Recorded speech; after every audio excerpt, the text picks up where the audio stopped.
Ensure করতে হবে পরে তাহলে আনকাউন্টেবল না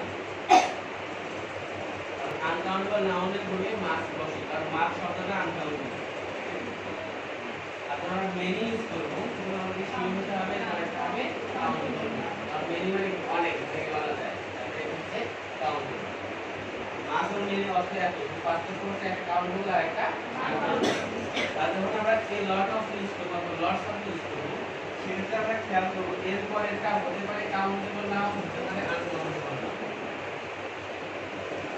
এখানে পার্থক্য এই lot of lots of countable নাউনের ক্ষেত্রে ইউজ হতে পারে আনকাউন্টেবল নাউনের ক্ষেত্রে ইউজ হতে পারে তবে শিওরের কারণে এটা সেন্সটা অ্যাফার্মেটিভ আর এখানে মাস এবং মেনি মাসটা হচ্ছে আনকাউন্টেবল নাউনের ক্ষেত্রে বলবে মেনিটা হচ্ছে কাউন্টেবলের আমাদের খেয়াল করতে হবে সেন্সটা অবশ্যই নেগেটিভ সেন্স হবে অথবা ইনফিনিটিভ হবে আমি বুঝতে পারছো তুমি আমাদের প্র্যাকটিস দিয়ে দেখি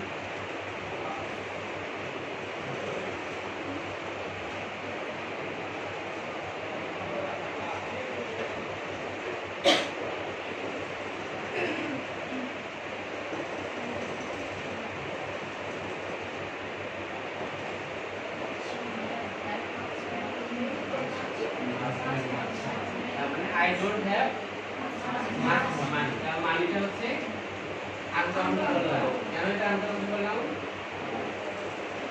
মানে এটা রাশি, একক আছে। এককগুলো কি টাকা, ডলার, ইয়েন, তাই না? এগুলো হচ্ছে আমাদের কাউন্টেবল। মানিটা হচ্ছে মুদ্রা, এটা কিন্তু টাকা নয়। মানি মানে মুদ্রা। যে কারণে এটা হচ্ছে আনকাউন্টেবল নাউন। আনকাউন্টেবল নাউন লাগে মাস বসে সেন্টেন্সটা নেগেটিভ। তার মানে এই লট অফ কোনো চান্স নাই। পয়েন্টে দেখো I don't have dash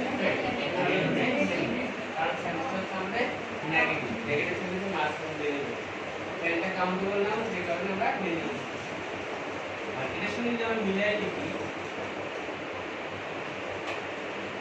একই কথা দেখো এই পার্থক্য হচ্ছে ইন্টারপ্রিটেশন আপনারা do I have many